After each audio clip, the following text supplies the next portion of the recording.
Hi everyone. This week you're going to be doing class online as your first asynchronous assignment. So we won't have class this week.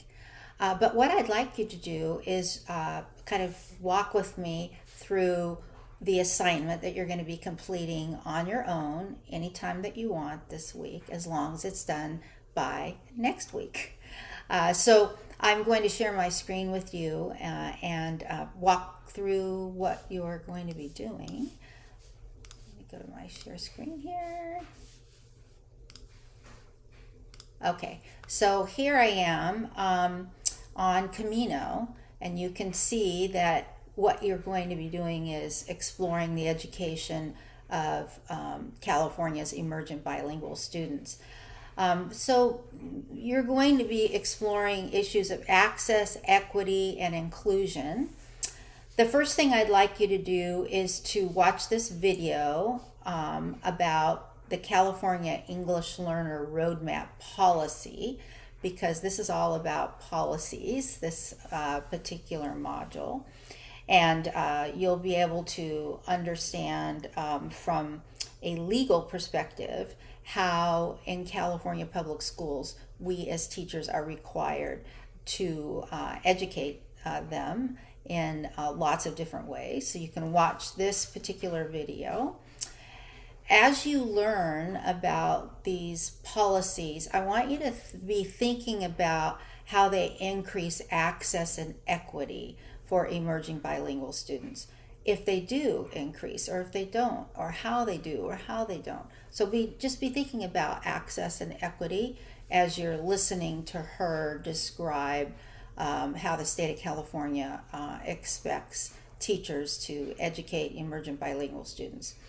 Then next, I want you to peruse the quick guide here. If you click on this, I want you to skim the key takeaways from Early Edge, California's new dual language learner advocacy program. So click on the quick guide, skim the key takeaways. Then I'd like you to read the research report from Garcia, Klefkin, and Falke called From English Language Learners to Emergent Bilinguals. You can skim some of it, but I want you to carefully read part 3. Equity issues in the education of emergent bilinguals, what the research shows. And that part is on pages 26 to 47. So skim the rest of it, but kind of carefully read these 20 pages.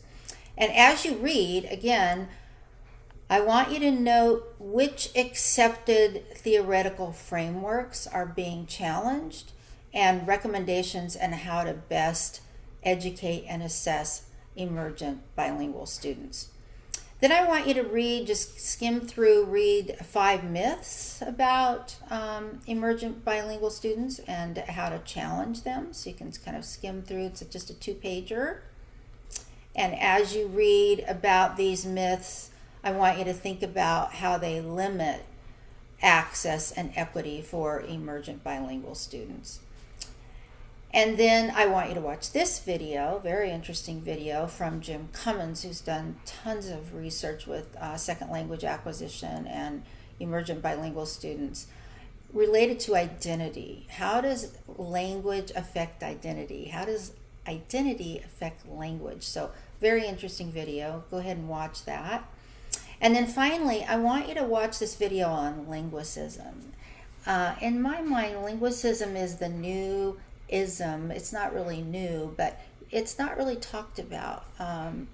We have a lot of bias against language, and people that speak language, certain languages have higher are esteemed higher than others, and these are kind of these embedded unconscious biases that we have. And so I want you to think about, your own biases towards different maybe language groups, and how linguicism can limit educational inclusion for emergent bilingual students, not only in your classroom but outside in the community. So far you're just reading and you're thinking and you're kind of exploring. Now you can submit your answers, right? So you can either submit them on a Word doc or you can submit them right into the text. Give an example of linguicism or linguistic bias that you've either witnessed or experienced. Number 2, how will you increase access, equity, and inclusion for your emergent bilingual students? And number 3, what challenges might you face as you do that? How can you overcome these challenges?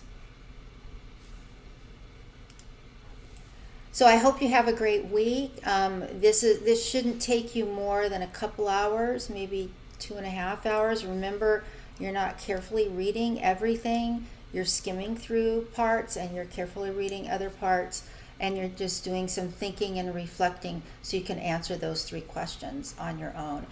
So have a great week, and I will see you next time we'll be meeting in person. Bye-bye.